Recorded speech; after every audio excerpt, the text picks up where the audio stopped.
Priimkite į savo širdį šio laiško dovaną. Gautama Buda. Šiandien aš atėjau dėl to, kad įtvirtinčiau jūsų sąmonėje tas tiesas, kurios tikiuosi bus naudingos jums ir jūsų vystymuisi bei kasdieninėme jūsų gyvenime. Kaip ilgai mes duodame savo laiškus. Ir su nuostaba aš stebiu, kad fizinėme plane ir jūsų sąmonėje mažai kas keičiasi. Ir žinote kodėl? Todėl, kad iliuzija stipri. Ji tokia stipri, kad bet kurios mūsų žinios ir mokymai, kai susiliečia su jūsų pasaulio iliuzija, pralaimi ir iliuzija jūsų sąmonėje paima viršų. Jūs negalite savo viduje įtvirtinti tiesos fokuso. Jūs negalite rasti atspirties taško, į kurį atsirėmę sugebėtumėte veikti iliuzijoje, vadovaudamiesi aukščiausiais būties principais. Aš remiuosi savo įsikūnijimo princu Siddharta patirtimi. Taip, daugelį metų aš paskyriau tam, kad surasčiau tiesą. Aš pasiekiau nušvitimą Dievo malonės, aukščiausios šios visatos jėgos dėka. Aš gavau matymo dovaną ir realybės, nuo iliuzijos atpažinimo dovaną. Aš gavau žinių, kurių dėka kiekvienas gali sekti mano keliu ir taip pat pasiekti nušvitimą. Tai vyko daugiau nei prieš 2500 metų. Ar jūs aplink save matote daug nušvitusių būdų? Taip žinau, jog visais laikais Dievas neapdalydavo žemės savo šventaisiais ir tarnautojais.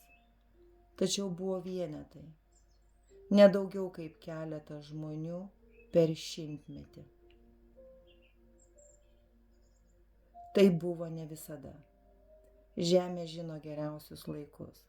Ir dabar, kai aš turiu pakylėtojo valdovo sąmonės lygį, aš gerai matau tą momentą, kai žmonija pradėjo slysti žemyn, vadovaudamasi tamsiomis savo natūros apraiškomis. Ir dabar, kai atrodytų progresas visose gyvenimo sferose akivaizdus, jis nepalietė tik vienos srities – žmogaus santykių su aukščiausiu pasauliu. Šioje srityje viskas kaip ir anksčiau užtvindyta, visokiais absurdiškais žmogiškosios fantazijos reiškiniais. Ir daugelis nedorų žmonių kaip savo profesiją arba hobį padarė manipuliavimą ir valdymą daugelių tiesos ieškotojų, įtraukdami juos į savo tinklus ir iš esmės pražudydami jų sielas. Tačiau neįvedus šioje srityje tvarkos neįmanoma kokybiškai išreikšti kosminių įstatymų visose kitose srityse. Yra pagrindinė žmogiškosios veiklos sfera, aukščiausioji sfera. Visos kitos žmogiškosios veiklos sritys nuo jos priklauso ir jai paklūsta. Tai įstatymas ir tai buvo visada. Todėl jūsų tikėjimo ištikimybės laipsnis, jūsų vidinių motyvų tyrumas valdo visas jūsų gyvenimo pusės. Ir visos masinės informacijos priemonės bus užtvindytos nekokybiškais pavyzdžiais ir tikru vulgarumu tol, kol nebus įvesta tvarka šioje žmogiškosios veiklos sferoje, žmogaus ir Dievo, žmogaus ir aukščiausiųjų pasaulių tarpusavio santykių sferoje. Jums atrodo, kad aš kviečiu jūs eiti į šventoves bei bažnyčias ir ieškoti ten savo išsigelbėjimo. Iš tikrųjų, tikėjimas yra jūsų vidinė savybė. ir nepriklauso nuo jūsų aplankytų šventovių skaičiaus.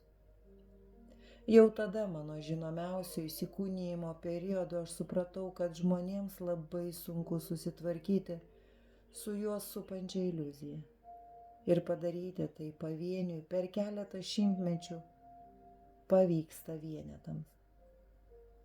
Būtent tai pastumėjo mane pasidalyti šią savo patirtimį su kitais žmonėmis. Dėl dangaus malonės, dėl mano karališkosios kilmės, o taipogi dėl to, kad aš gyvenau Indijoje, šalyje, kur priimta gerbti dvasinius pasiekimus, aš labai greitai įgijau populiarumą. Ir savo įtaką aš nukreipiau į tai, kad pasidalyčiau savo patirtimi su kaip galima daugiau žmonių. Aš supratau, kad daugelis iš jų nesugebėjo suvokti mano mokamų tiesų.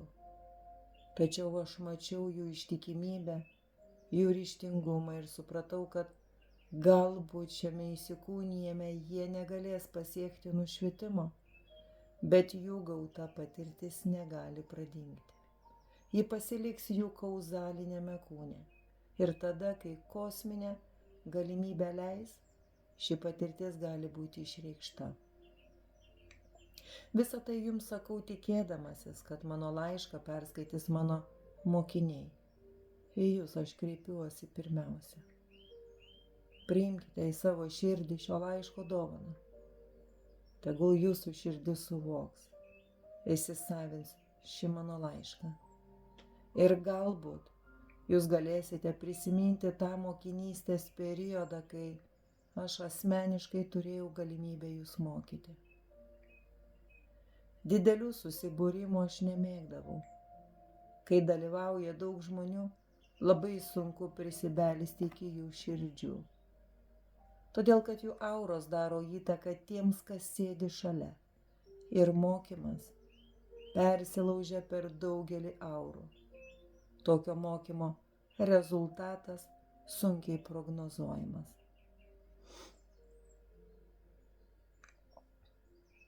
Vat būtent, ką noriu pabrėžti, kad kuo daugiau žmonių kažkur susirenka, ypatingai tame dvasios kelyje ieškant, pažindinant savimi, didelioje masėje sunku atrasti, nes kiekvienas žmogus gyvena pagal savo vidinį pasaulį, pagal savo įsitikinimus. Ir ar ten yra nuoširdumas, disciplina ar ne, mums yra sunku pasakyti. Todėl tikrosios žinios, jeigu norint prisibelsti į žmogaus širdį, turi būti labai labai mažos grupytės, kad savo energiją per savo ir kitų auras mes nepadarytumėm chaoso, einant to dvasiniu pažinimu savęs keliu. Mėgdavau mokyti taip nepastebimai, kad mokinys net nesuprasdavo, jog vyksta mokymo procesas. Aš mokiau kasdienių reikalų pavyzdžių. Ir aš visada sakydavau, kaip teisingai nukreipti savo energiją, kad bet kurio reikalo rezultatas ne tik fizinėme plane išreikštų tobulumą, bet kad patirtis to, ką žmogus daro, pasiliktų su jo aukščiausiame kūne visam laikui. Šis mokymo procesas daug efektyvesnis. Ir aš gaudavau rezultatus, kurie viršijo visus lūkesčius. Vienintelė sąlyga buvo ta, kad mokiniai mano nurodymus priimtų kaip mokytojo, kuris nori jiems padėti nurodymus, o ne kaip pretenzijas ar priekaištus. Žmogaus požiūris į vieną ir į tą pačią pastabą lėmė mokymo efektyvumą. Ir jeigu žmogus mano pastabas priimdavo su meile ir noru, jas įvykdyti geriausiu būdu, tai jis akyse tobulėdavo ir pražysdavo. O tie, kurie viešai apsimetė, kad pripažįsta mano pastabas, tačiau sielos slėptuvėse mąstė, jog aš neteisus ir neverta teikti per didelės reikšmės mano žodžiams ar pastaboms, po kurio laiko tapdavo nervingi, jie neturėdavo pusiausvyros ir palikdavo mano bendruomenę. Aš jiems netrukdžiau, todėl kad neįmanoma žmogaus išmokyti nieko, jei jis pats nenori mokytis.